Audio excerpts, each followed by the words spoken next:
வணக்கம்,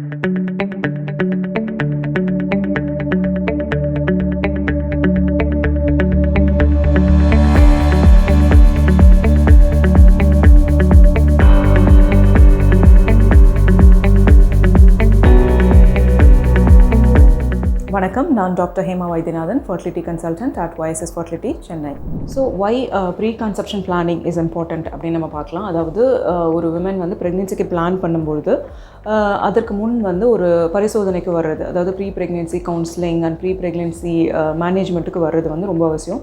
இது எதனால அவசியம் அப்படின்னு நம்ம பார்க்கலாம். ஸோ ஒரு கப்பல் வந்து ஒரு நேச்சுரலாக ட்ரை பண்ணுறதா இருந்தாலும் சரி, இல்லை வந்து ஏதாவது ஒரு ஃபர்டிலிட்டி ட்ரீட்மெண்ட், அதாவது ஓவுலேஷன் இண்டக்ஷன் சொல்கிற ஒரு சிம்பிள் ட்ரீட்மெண்ட், இல்லைனா IUI, IVFன்னு எந்த முறையில் ப்ரெக்னென்சி நீங்கள் பிளான் பண்ணாலும் சரி, ப்ரீ ப்ரெக்னென்சி கவுன்சிலிங் வந்து ரொம்ப அவசியம்.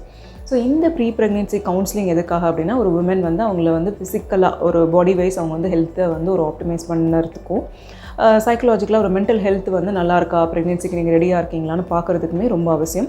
ஸோ நீங்கள் வந்து போத் ஃபிசிக்கலி அண்ட் மென்டலி ரெடியாக இருக்கணும் ஃபார் அ ப்ரெக்னென்சி.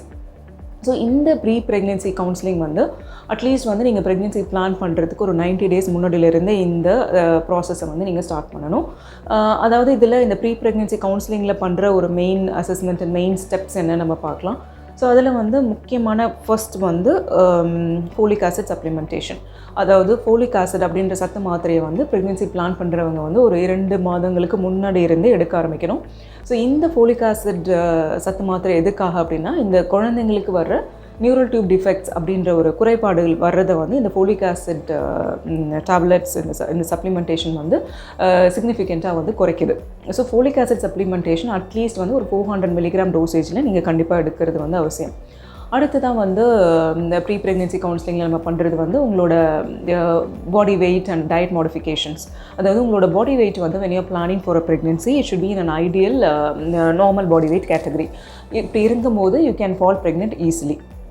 ஸோ நார்மலாக பாடி வெயிட்டில் இருக்கீங்கன்னு எப்படி தெரியும் அப்படின்னா, நம்ம வந்து இந்த ஹைட் பேஸ்ட் வெயிட் கேல்குலேஷனை நம்ம பண்ண முடியும். அதுக்கு பேர் வந்து BMI அப்படின்னு சொல்லுவாங்க. இந்த பாடி மாஸ் இண்டெக்ஸ் வந்து உங்களுக்கு வந்து ஐடியல் கேட்டகரியில் நீங்கள் மெயின்டைன் பண்ணணும். ஃபார் எக்ஸாம்பிள் வந்து BMI வந்து நார்மலாக 19லேருந்து 25க்குள்ளே மெயின்டைன் பண்ணுறது வந்து ஐடியல் பாடி வெயிட் கேட்டகரியில் நீங்கள் இருக்கீங்கன்னு அர்த்தம்.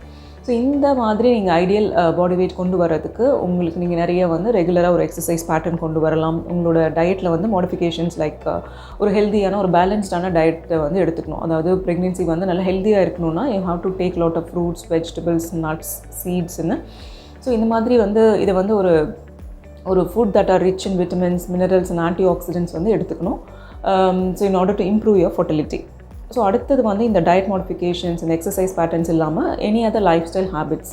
அதாவது ஸ்மோக்கிங் இருந்ததுன்னா கண்டிப்பாக வந்து you have to avoid smoking and also you have to avoid exposing to இந்த பாசிவ் ஸ்மோக்கிங்னு சொல்கிறாங்க இல்லையா, இந்த செகண்ட் ஹேண்ட் ஸ்மோக் எக்ஸ்போஷரும் நீங்கள் ப்ரெக்னென்சிக்கு பிளான் பண்ணுறதா இருந்தால் கண்டிப்பாக குறைச்சிக்கணும். அடுத்தது வந்து ஆல்கஹால் கன்சம்ஷனை சிக்னிஃபிகண்ட்டாக குறைக்கிறது வந்து ரொம்ப இம்பார்ட்டண்ட்டாக. ஸோ இந்த மாதிரி ஒரு லைஃப் ஸ்டைல் மாடிஃபிகேஷன்ஸ் கொண்டு வரணும். அது இல்லாமல் ப்ரீ ப்ரெக்னென்சி கவுன்சிலிங்கில் ஸ்பெசிஃபிக்காக நாங்கள் பார்க்குறது வந்து இந்த ருபெல்லா இம்யூனிட்டி அப்படின்னு சொல்கிறோம். ஸோ ருபெல்லா இம்யூனிட்டின்றது இந்த ஜெர்மன் மீசல்ஸ் அப்படின்ற ஒரு கண்டிஷன் வந்து அதற்குரிய இம்யூனிட்டி உங்களுக்கு இருக்கான்னு செக் பண்ணுறது. ஸோ இந்த ருபெல்லா இம்யூனிட்டி உங்களுக்கு இல்லை அப்படின்னு பரிசோதனையில் தெரிஞ்சிச்சுன்னா நீங்கள் கண்டிப்பாக இந்த ருபெல்லா வேக்சினேஷன் எடுத்துகிட்டு அதுக்கப்புறம் வந்து ப்ரெக்னென்சிக்கு ட்ரை பண்ணும்பொழுது இந்த ப்ரெக்னென்சி அப்போ உங்களுக்கு ருபெல்லா இன்ஃபெக்ஷன் வர்றதுனால வர்ற இந்த குழந்தைங்களுக்கு ஏற்படுற பாதிப்பை வந்து நம்ம குறைச்சிக்கலாம். ஸோ இது வந்து ஒரு ப்ரீ ப்ரெக்னென்சியில் பண்ணுற ஒரு முக்கியமான அசஸ்மெண்ட்டு. அடுத்து வந்து ப்ரீ ப்ரெக்னென்சியில் வந்து உங்களுக்கு தைராய்டு ஸ்க்ரீனிங் பண்ணிக்கலாம். ஸோ ப்ரீ ப்ரெக்னென்சியில் தைராய்டு ஸ்க்ரீனிங் பண்ணி உங்கள் தைராய்டு ஃபங்க்ஷன் வந்து நார்மலாக இருக்கான்னு பார்த்தா இந்த நியூபார்ன்ஸ்க்கு வர நிறைய ப்ராப்ளம்ஸை நம்மளால் ப்ரிவெண்ட் பண்ண முடியும். ஸோ இது இல்லாமல் உங்களுக்கு ஒரு லாங் டேர்மாக நீங்கள் வந்து ஒரு க்ரானிக் ப்ராப்ளம்ஸ் ஏதாவது இருந்தது, அதாவது அன்கண்ட்ரோல்டாக ஒரு டயபெட்டிஸ் இருக்குது, இல்லை வந்து வேறு ஏதாவது ஆட்டோஇம்யூன் ப்ராப்ளம்ஸ் இருக்குது, எபிலெப்சி, ஆஸ்மான்னு வேறு ஏதாவது பேக்ரவுண்டாக ஒரு மெடிக்கல் ப்ராப்ளம் உங்களுக்கு இருந்ததுன்னா அதற்குரிய ஸ்பெஷலிஸ்ட்டை நீங்கள் வந்து அணுகி நீங்கள் ஆல்ரெடி எடுத்துகிட்டு இருக்க அந்த மெடிக்கேஷன்ஸை வந்து ஒரு ப்ரெக்னென்சி சேஃப் மெடிக்கேஷனாக வந்து நீங்கள் சேஞ்ச் பண்ணிக்கிறதுனால you can prevent lot of these effects of this medication on the developing baby. So இது வந்து ஒரு முக்கியமான step to optimise any of your chronic illnesses. அடுத்து தான் வந்து நீங்கள் எடுத்துக்கிற மெடிசன்ஸ் ஏதாவது. So over the counter medications எடுக்கிறத if you are planning a pregnancy you should avoid taking any non prescription medications. So அது வந்து ரொம்ப முக்கியம்.